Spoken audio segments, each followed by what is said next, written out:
Here's your host, Alex Garrett. Lou Terminello, it's your take once again. And you know what, Lou? Thanks for joining me, by the way.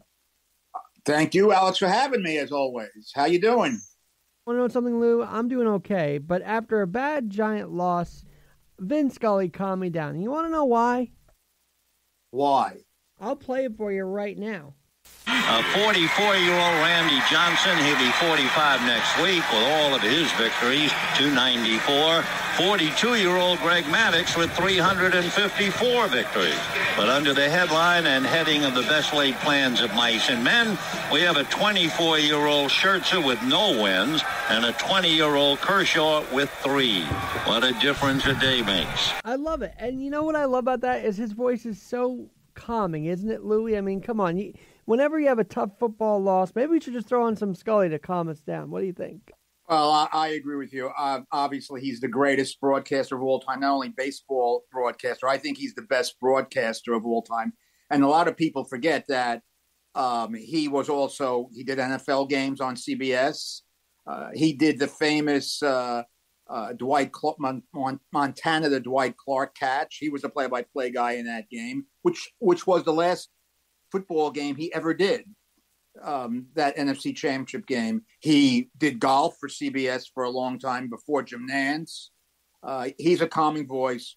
He's brilliant. There's not much more you can say. He's truly the GOAT. While we're on announcing, by the way, and he went and talked about heterochromia or something, which is dealing with the Scherzer's different colored eyes, which I didn't know was the case with him. But I want to talk about announcing because I was watching Michaels last night on Prime, Al Michaels, and I just felt like he's trying to recapture his cultural relevance of the 80s with the games he called. I don't know. It was interesting that he kept going back to those days because I feel like he misses it being on streaming, not on television.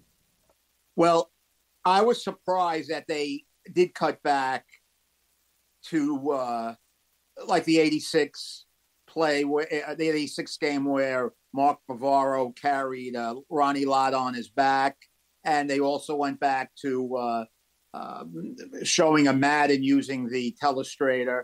Yes, I would agree with you. That seemed a little like they were trying to recapture cultural reference, as you would say. And it looked like at times he didn't know what to say. I don't know. Maybe I was misreading it. But with him and Herbstreit, I think he might miss the Collinsworth connection he had, because this one's a little different, wouldn't you say? Well, I think Herbstreit is actually a plus because Herbstreit keeps his words to a minimum and gets his point across by keeping his words to a minimum, in my estimation.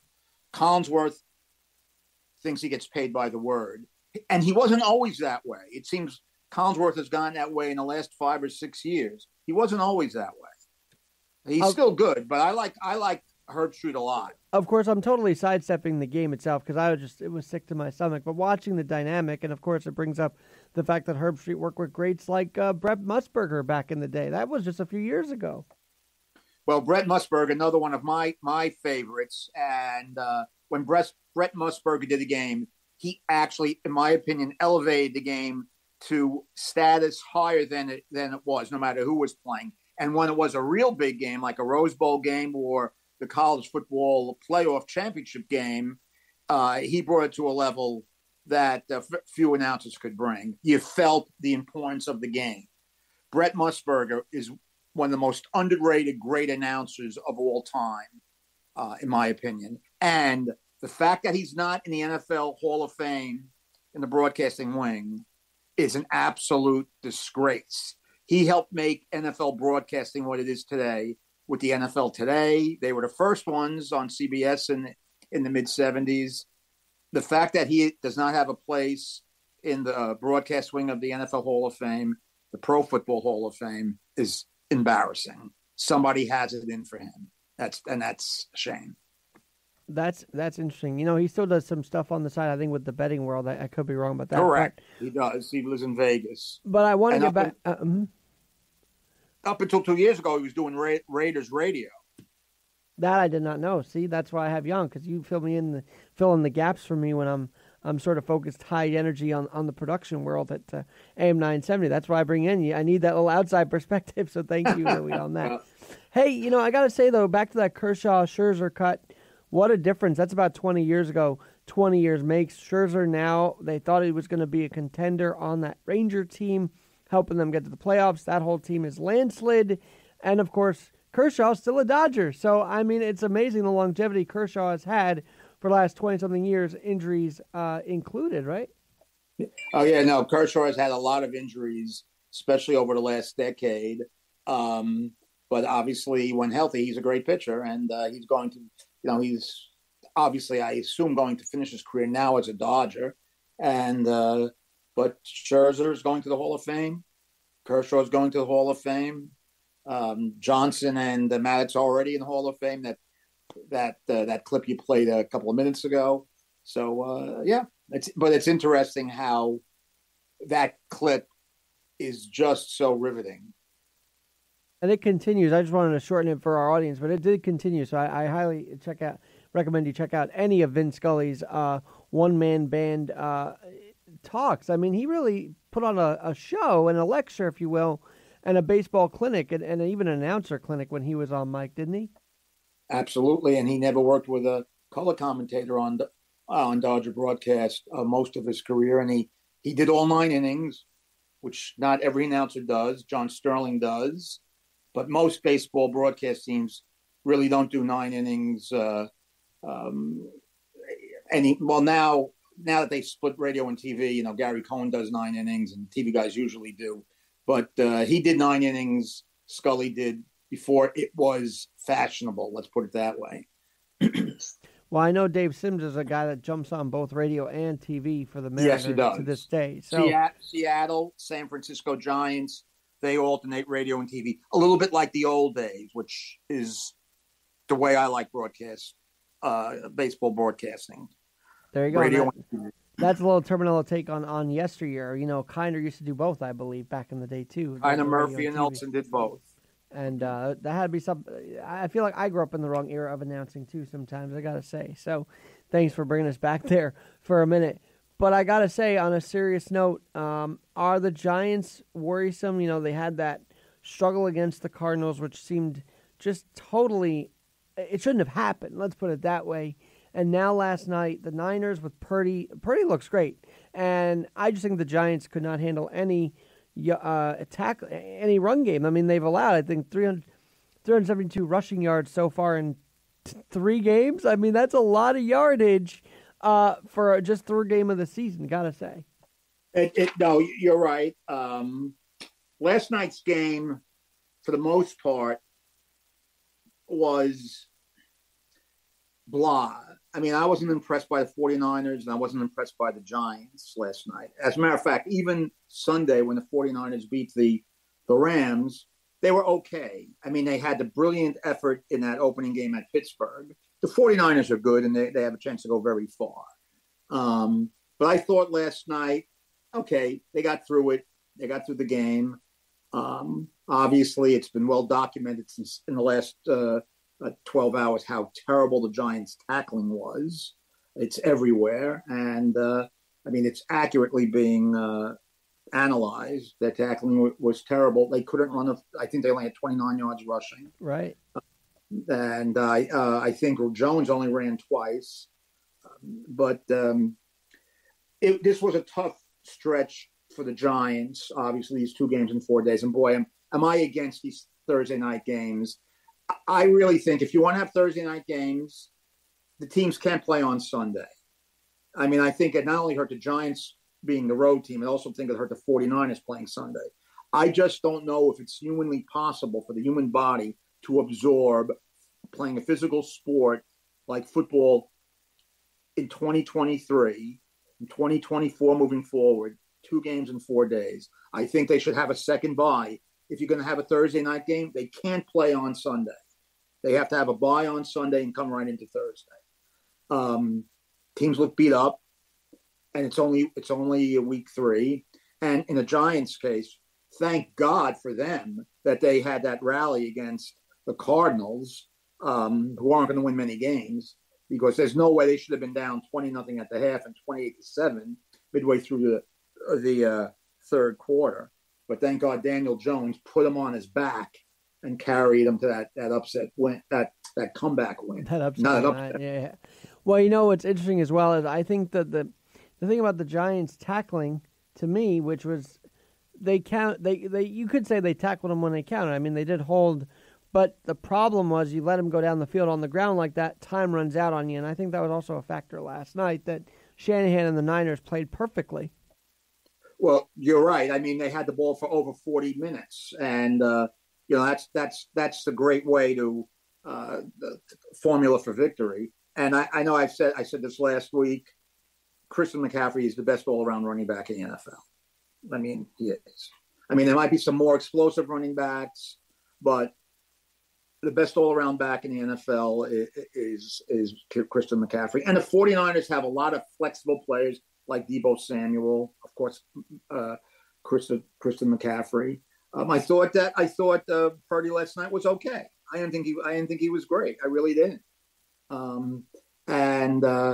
There's a big game coming up in 2 weeks. San Francisco and Dallas are playing in Week 5 on Sunday Night Football. That's going to be the first real interesting game of the year.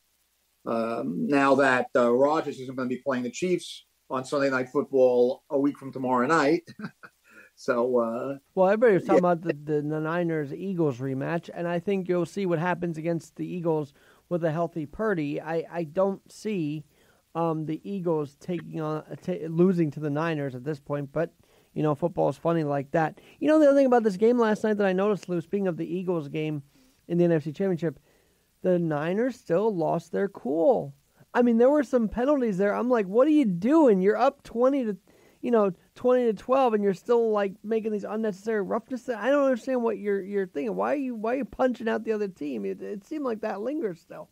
Well, you have to be disciplined, and you're right. In the NFC Championship game, we always think about the terrible injury to Brock Purdy, and then, of course, even his backup, Josh Johnson, got hurt, and then they had to put Purdy back in, and he couldn't throw.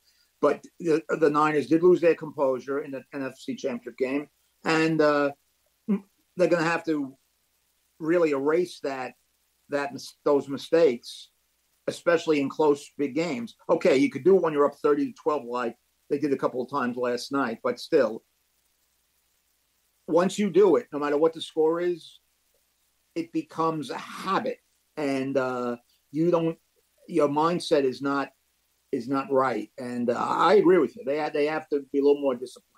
And I know it actually evened out at 6 penalties each, but even if the Giants didn't have 2 of those penalties, and I think a couple of those calls were the wrong call. I could be wrong, but I just thought, that one at the end zone, he didn't really touch him, but they called against the Giants, and Daboll flew off the handle, rightfully so. But you think of 4 penalties that the Giants, should have just committed only 4, right? To the 9 or 6, that could make a difference, right? Of course it could, without a doubt. Now, I guess Macaulay is the Amazon Prime rules analyst, and the one call that even Herb Street said was ticky-tack. He said that no, that was defensive holding. I thought it was ticky-tack, but obviously Macaulay, being a former ref, sticking up for the former refs, but he probably is right. Maybe by the letter of the law, that was a penalty. But you got to let them play a little bit. I mean, look what happened in the Jet game last week. Not that this would have made a difference since Dallas was the dominant team, but that John Franklin Myers penalty, when he was obviously pushed into Dak Prescott by the Dallas offensive lineman, they called a penalty, which instead of stopping the Dallas drive, they kicked the field goal. But Dallas scored on the next play or 2 plays later. The NFL on Thursday told the Jets, that was a lousy call and should not have been roughing the passer. So it's a very tough game to officiate. I love when the leagues just say, "Oh, that was a mistake," and then it's too late. It's too late. It's too late. Those apologies make no sense to me. By the way, hey, we should get Sean Hockley on at some point and ask him if his father threw penalty flags or flags around the house when he was growing up, because I feel like there's some kind of reffing that has to. It's in your blood at that point, I guess, if your father's an NFL ref, right? Oh, no doubt. You're 100% correct. And I mean, you could tell that he's his father's son. They're very similar in the way they call penalties and the way they officiate. Yeah, and the joke was, oh, well, he's got to hit the weights a little more, which I thought was the funniest joke of the night. But that's another story for another night. So we talked about this last week. And I said, should Giants fans be concerned? I'm going to ask you this a week later after last night. Should the Giant fan base be concerned? Because I am wondering, sitting here wondering how basically 12 quarters and they've given up more yardage than gained yardage. And it's unlike, the Giant defense has always been a staple, has it not? And that's the thing that bothers me the most. This defense is the reason why they won, or a Giant defense is why they won in the Super Bowl both times in a row. It's their defensive prowess. Where's that but come? Again, Alex, this Giant team, this defense is not that defense. Maybe the Giants historically have tried to build up their defense. What happened to that legacy? I should say.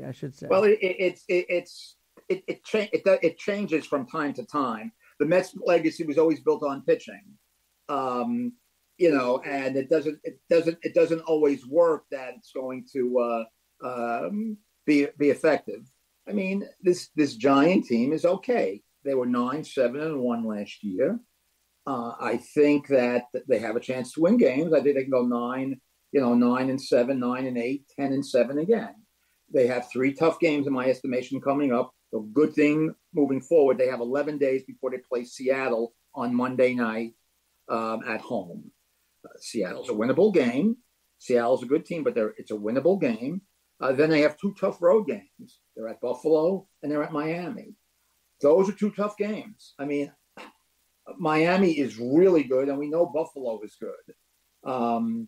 So I think I hate to say must win in Game 4, but the Giants, if they don't win on Monday night, 11 days from now, they might be looking at 1-5. And the thing is, you don't know that because the league changes week to week. A couple of weeks ago, or last week, I was saying how much better the AFC was than the NFC. Well, since then, Aaron Rodgers is out for the year. Joe Burrow is going to be out. Maybe this injury is going to be lingering all year. That changes things. Look what happened at practice yesterday in Dallas. Suggs, their all-pro cornerback, blew out his ACL. He's out for the year. Things change week to week. That's why when these gas bags on talk radio or on ESPN or Fox Sports 1 talk about what's going to happen in February in the Super Bowl, who's going to get the Super Bowl, it's nonsense. Nobody knows. They don't. It changes week to week. Alex, it changes quarter to quarter.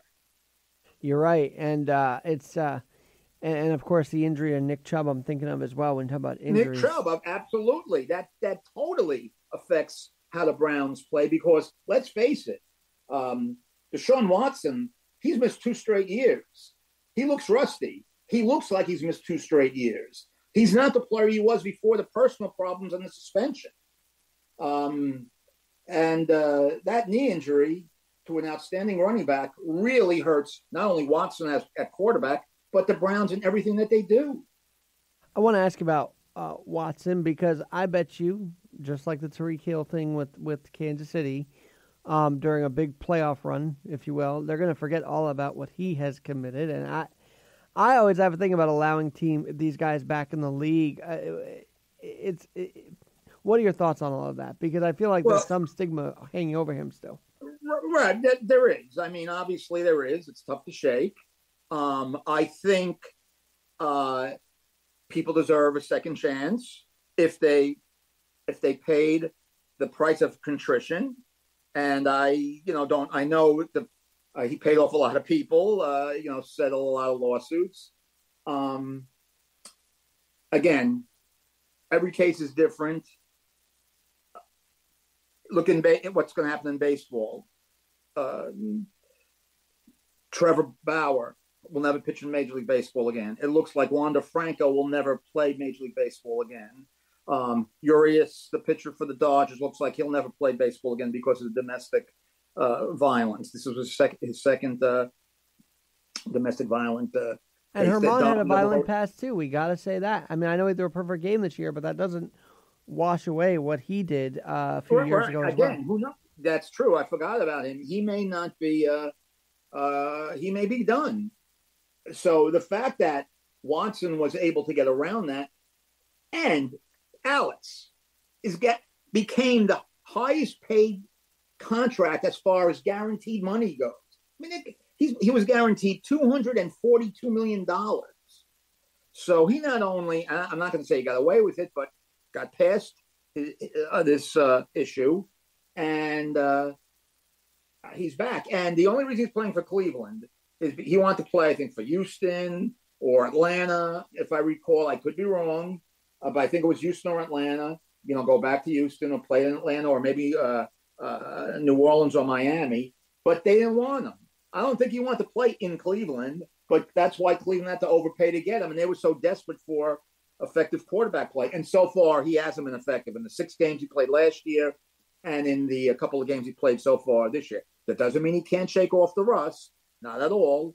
But I don't know. It's very, very, very shaky situation where the Browns are in right now. All right. And before we move on to other news, I mean, the big week, you mentioned a certain game last week, and that game did not disappoint, did it, Louis? A game to look out for. I think it was the Ravens, if I'm not mistaken. Yes, the Ravens and the Bengals. I said that's the game to look out for, and that game did not disappoint. I thought the Bengals would win. I mean, I don't make predictions, but if I had to, I would have thought that the Bengals would prevail. They didn't, and they're in trouble. They were 0-2 last year, and they bounced back, and they came within an eyelash of going back to, the Super Bowl. But I see that they're in trouble because that calf injury, which happened at the end of July, still isn't healed. And without Burrow, their backup quarterback, I think, is a kid who hasn't thrown a pass in the NFL, and they're in huge trouble if Burrow is hurt. I mean, Joe Burrow covers up for so much of their warts. Not that the Bengals have many warts, but that's how good Joe Burrow is. Now you see what's happened is Burrow gets this contract. He's not been 100% clearly. And Mahomes gets his contract reworked. And I thought, well, is this a response to Burrow? Would you say it was a response to Burrow? I don't know if it was a response to Burrow or if it was just to give the Chiefs more contract roster flexibility. Well, either way, it's glad that Travis Kelce's back. I mean, he's a Swiftie now, and we know how Swiftie goes. Right, he's Swiftie. We know how that goes with her dating, so I hope this doesn't lead to something else for him because he is trying to defend a championship here. But could you tell a difference last week? Because I know you watch every game. Big difference with Kelce on that field. Well, on third down, I mean, they beat Jacksonville 17-9. It wasn't an exciting game, but a couple of key throws, the difference makers in the game, including a touchdown, was to Travis Kelce. And I think they would have beaten Detroit the week before if Kelce was healthy. That's how important Kelce is to Mahomes.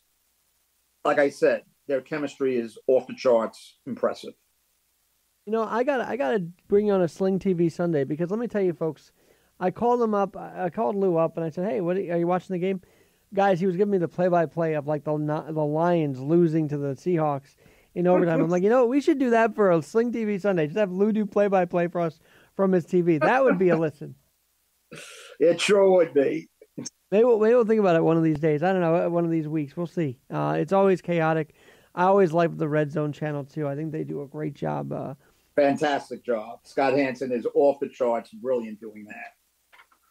And honestly, this whole football thing has made me forget that the Yankees and Mets are not contenders. And I thought there was a chance, but the Yanks elimination numbers getting there, and I would be surprised if they actually were in playoff contention, quote unquote, mathematically on the road. Like if they would win 2 out of 3 of the Diamondbacks, I would be shocked if I'm honest this weekend.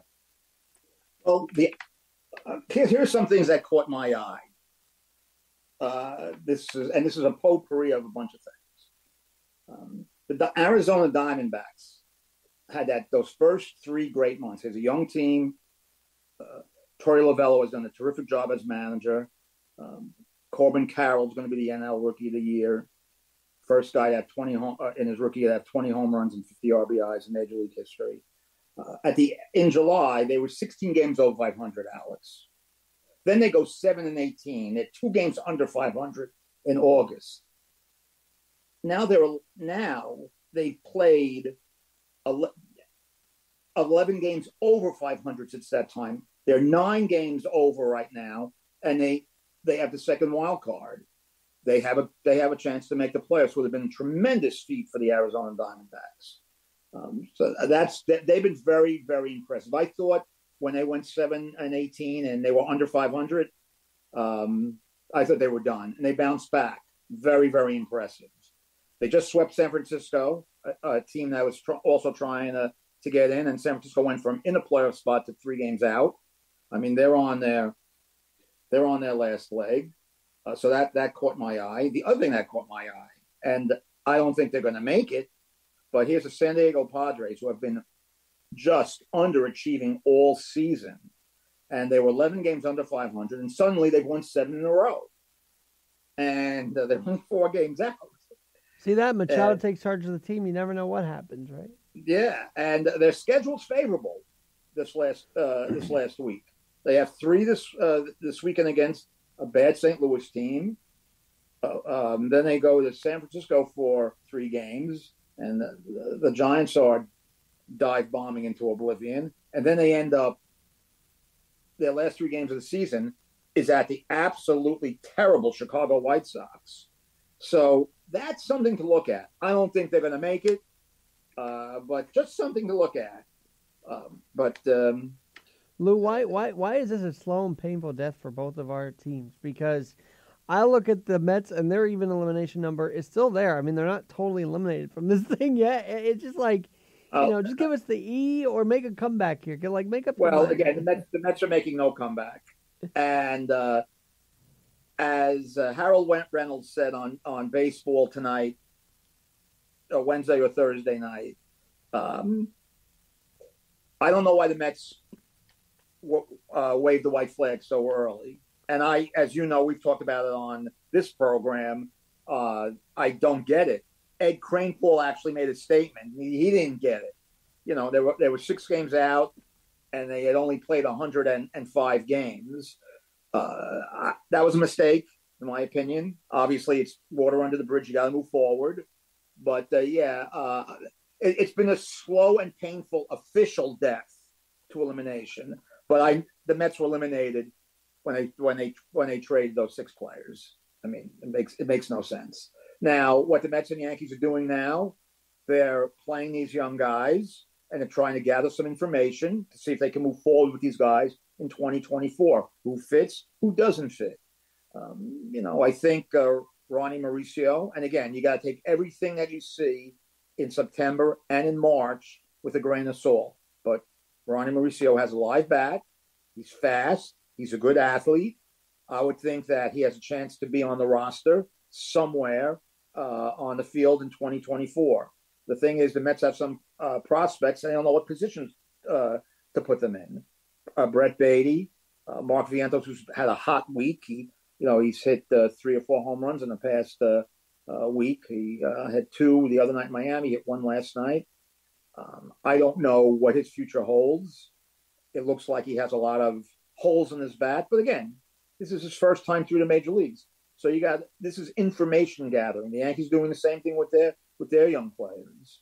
And I guess that's how they're going to evaluate who they go after in the offseason. So we'll have to wait and see. But yes, if you told me that both the Mets and Yankees were going to be Nowheresville on September 22nd, I would say that's not happening. They both would be. It hurt to be at that game on Tuesday night, knowing that was the last homestand of the season. That really did hurt, because it's like it's not supposed to be that way in Yankee world, right? We're not used to that in Yankee world. Well, again, I'm going to cut the Yankees a break. Including this season, they have made the playoffs 24 out of the last 29 years. I'm giving the Yankees a pass. The Mets have made the playoffs. Sorry, go ahead. 6 times in those 29 years. I'm not giving them a pass. That is a disgruntled Met fan right there. Yeah, I'm being realistic, Alex. I'm being realistic. One more thing that caught my eye this week. This is Adam Wainwright's last season in the major leagues. He has not had a good year, but he was able to rev up in Baltimore. He won 199, and the other day he beat a team that's going to be in the playoffs, the Milwaukee Brewers, 1-0 to earn his 200th career win. So kudos to Adam Wainwright, who's had an outstanding career and has been an integral part of Cardinal success since he came up in 2006. That brings up the Cy Young, because a lot of people these days in these parts are saying Cole could be the guy. He looks like he's the guy on a team that struggled, and he's certainly had a better year than I think he's had the last couple of years. To be honest, been a rocky road, but this year is fairly consistent. What are we looking at with the Cy Young here, Lou? I think Gerrit Cole is going to win the Cy Young easily. I mean, he was in contention right throughout the whole season. I think this is probably his best year as a Yankee. Ohtani would have won it if he continued to pitch the way he was pitching if he didn't get hurt. Because even if it was close, I believe the writers would have given him their vote because of the uniqueness that he's going to win MVP, even though he's going to miss the last 23 games of the year. So I think if it was close, and I think it would have been, they would have given it to Ohtani. Also, the other competitor to Ohtani and Cole, Shane McClanahan of the Tampa Bay Rays, got hurt in the middle of July, and he has Tommy John, and he was at like 12-1, so he was right up there. To me, I would be stunned if Cole doesn't win it easily when they make the announcement in November after the World Series is concluded. He's had a very good year. He's still more of a traditional number one. The only thing I know last night he pitched 8 innings. That's what he should be doing all the time. Too many times, even the guy, and he's in the prime of his physical career, he needs to go more than 6 innings and help out that bullpen a little bit. I know it may not even be his call. It could be the call of these analytic managers that we have nowadays. But long story short, Cole's going to win the Cy Young. Well, Cole has done a lot of, I know he likes to go a lot more, and he shakes off Boone a lot, to be honest with you, when he tries to get him out of the game. So there is that, and he's just not built to be a 6-inning pitcher. We know this by now, and I hope he's as they say in baseball parlance, he's a horse. He should go more. And I think if he was allowed to this year to go a little more than normal, but even so, it just was not enough for this team who we still see has a lot of pitching. I mean, Rodon, can we just talk about that? Rodon was supposed to be the saving grace of the rotation, and he's just been, as one of my friends called him, Carlos Rotten, and I kind of agree with that. Well, I've never been a Rodon fan. I'm not saying that he can't help a major league team, but I've said it before. I just don't know how you give him a term of 6 years. I don't understand that. I don't think that the Yankees were forced to give him 6 years. I mean, nobody was breaking down the door. Rodon signed late in free agency. So we'll see. I mean, maybe usually he has, one good year, one bad year, one good year, one bad year. So we'll see what happens next year. For the Yankees and Mets, it's going to be a very interesting off season to see which way they go via roster building strategy. Well, I don't think last night was a tryout for Stephen A. Smith, but if it was, he kind of bombed it. That's that ball in the dirt. Unbelievable. Hey, one last baseball story, because it is on my mind. This Charlie Manuel, obviously a Phillies legend and sort of a great manager, is his health is waning, and that's kind of sad to see. Are you following that story? Yeah, no, I saw that he was having complications from a stroke, and he's had other issues. He's had a heart attack, and obviously he is a legend in Philly. They won the World Series in 2009, and they got back to the World Series. They won the World Series in 2008 and got back to the World Series in 2009 and lost the Yankees in 6 games. And that was the Yankees and the Phillies. Those were 2 evenly matched teams. and they could have easily have won that one. But the Yankees, I think the key game was that first game in Philly, which turned the series around in the Yankees' favor.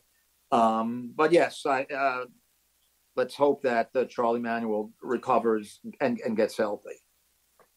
All right, Lou. The reason I brought you on today, I was going to maybe save this for Monday, but I got to get your preview of tomorrow night. I'm donning the Irish. I'm donning the blue and gold because there's a huge prime time, no, not Deion Sanders, but prime time matchup between the Ohio State Buckeyes and Notre Dame at home. That in and of itself should benefit the Irish if they're at home tomorrow night.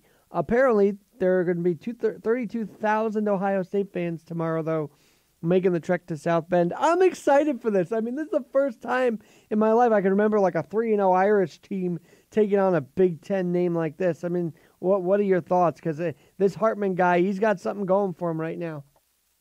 Well, I am shocked that there's going to be that Notre Dame is allowing 32,000 Ohio State fans to come into that stadium. I'm surprised. I actually didn't think there was that many tickets available to the visiting team, but whatever. I think Notre Dame has a very, very good team. I think they run the ball well. The difference in the Notre Dame team this year is they got depth, but they also have Sam Hartman. I wish the Jets had Sam Hartman Sunday at 1:00, but that's another story. They're underdog at home by 3 points. I don't think that's going to matter. I think Notre Dame's winning tomorrow night. I do. Well, I really do. I think they have something going. I think Marcus Freeman, he has a good pulse of his team. And the big difference is the guy behind the center. The transfer portal was very kind to Notre Dame. Sam Hartman, I think, will be the difference maker tomorrow night.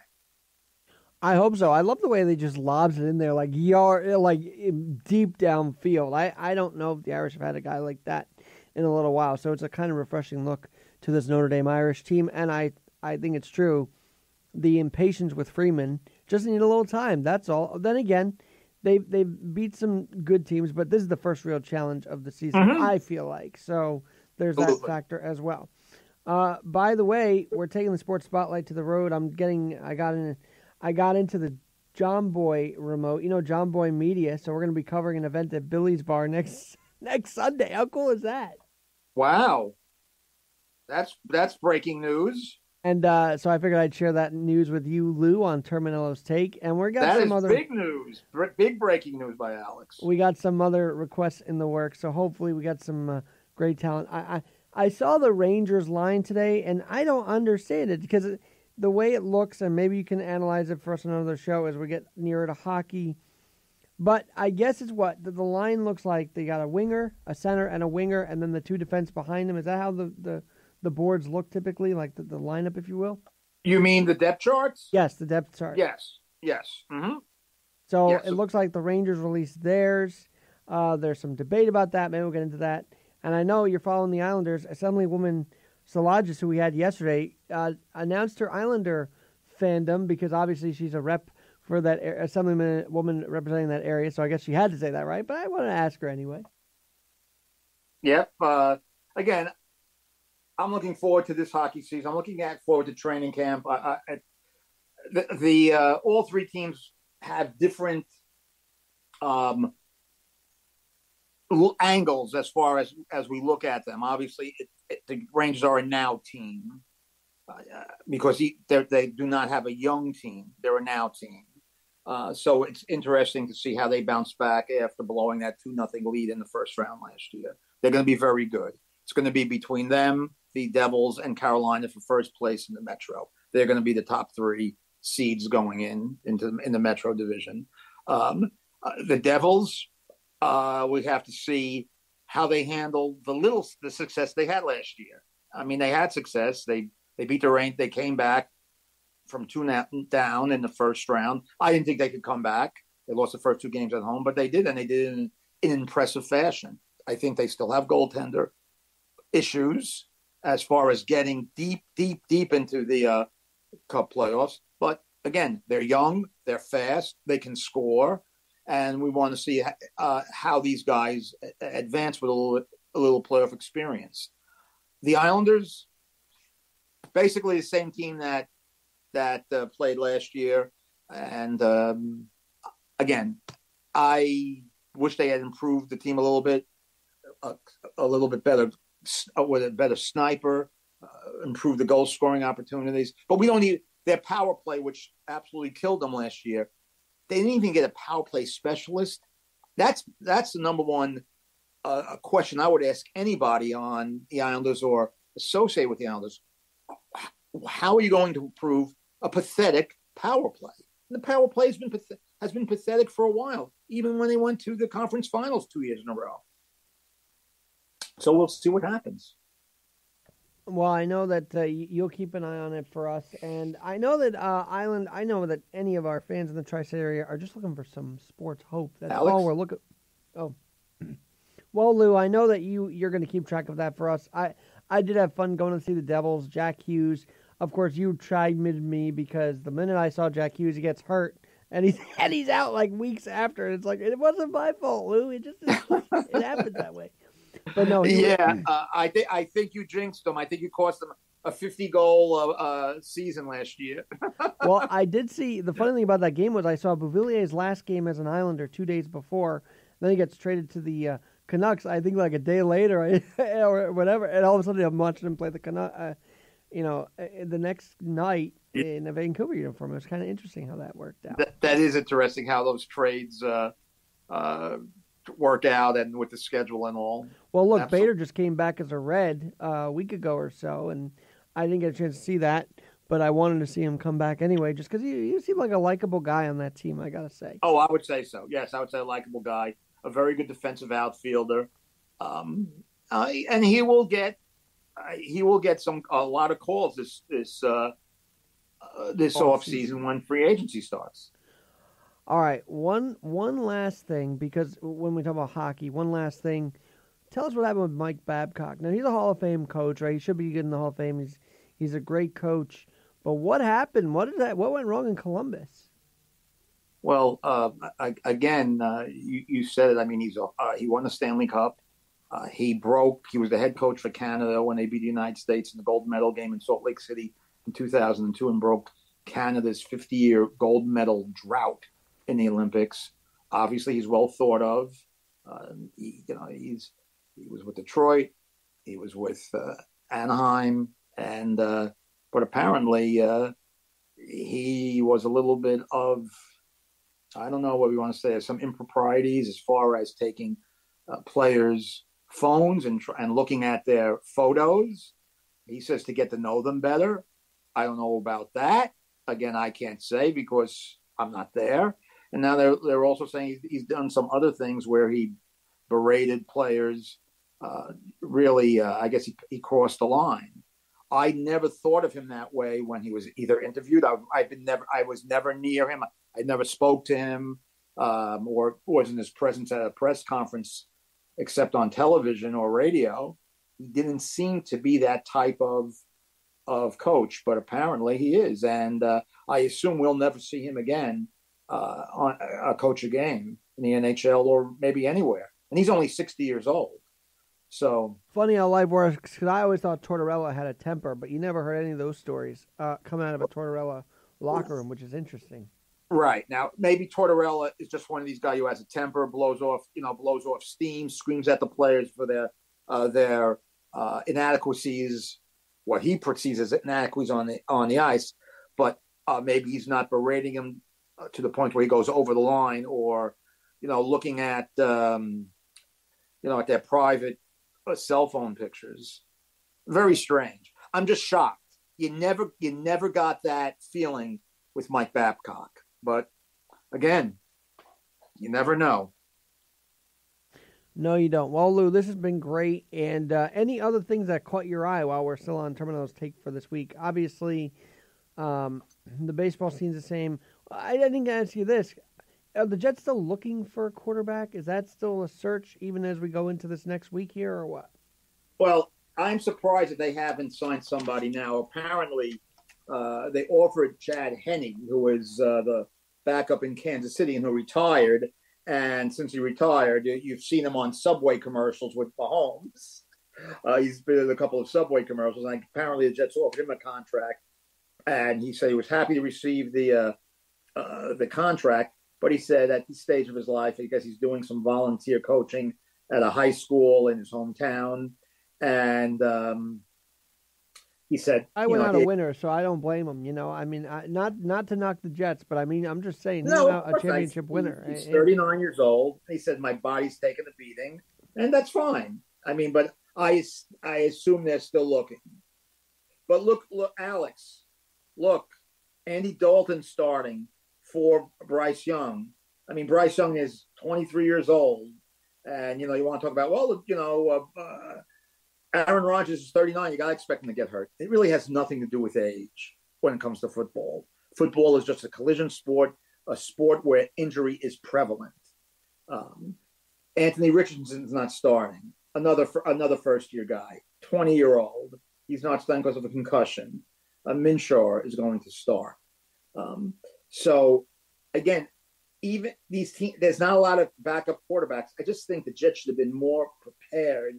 But maybe they believed in Wilson. I don't know. I really don't know, my friend. And what's going to happen as far as the Jets, what they're going to do in the future. All I know is, and I said it before, and I hope I'm wrong, but I don't think I am. I've seen this kid play enough now. I guess Sunday's his 25th career start. Unless the light bulb goes off suddenly, and sometimes it does with guys, I just don't think this kid's going to make it. Well, I think the challenges for both the Jets and the Giants keep mounting up, and these early losses. I know the Giants are 1-2, Jets are 1-1, but an early loss like that against Dallas, and it kind of shows you. Now, one thing about Henry is, you mentioned he filled in. I think he deserves a lot of credit for that playoff run because he came in when Mahomes was cursing up a storm. He got hurt. I mean, it looked pretty bad.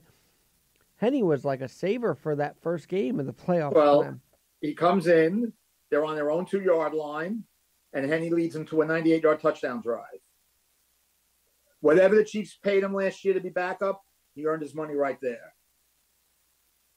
Right, and by the way, the Jets have the Patriots, who are 0-2, and Patriots seem like a team that could take their frustration out on the Jets. We'll have to see how that goes. Well, I agree with you. And, Belichick is going to throw – Belichick, who's had great success against Zach Wilson, he's going to throw one different defense after the other. Nothing's going to be the same. The looks are going to be different. And it's going to be – the soup's going to be a low-scoring game. The weather isn't conducive to a high-scoring game anyway. Alex, you might see another – 10-3, 17-10 type game. I really do. But one last thing that you said caught my eye, the American League West and title and wild card. Texas, Seattle, and Houston. There's a chance that one of those teams is going to be a 2 seed and one of those teams is going to be totally out of the playoffs. That's how tight it is in the AL West. Something to look out as we go into these last night games. Apparently, the AL West wallet is pretty tight for the A's because guess what? They gave Miggy a $90 bottle of wine last night to end his farewell tour with Oakland. I think that's kind of crappy, if you ask me. The guy's played for all those years, and you give him a $90 bottle of wine? That's kind of sad. Well, Alex, all you got to know is they have the lowest payroll in Major League Baseball. So I guess the wine budget is commensurate with the player budget. Well, I'll leave it right there for now. We got to see what happens over the weekend. As I said, I'm stoked for tomorrow night's Irish Ohio State game. Then week 3 of the NFL fully kicks off Sunday. I'm sure I'll be on the phone with you, Louie, at some point to break it all down. And maybe we will do a Sling TV Sunday with Lou Terminello giving us play-by-play and Scott Hansen-esque, if you will. That would be fun. That's been Lou Terminello, Terminello's take on the Alex Garrett Sports Spotlight here on the Alex Garrett Podcast Network. Talk to you soon.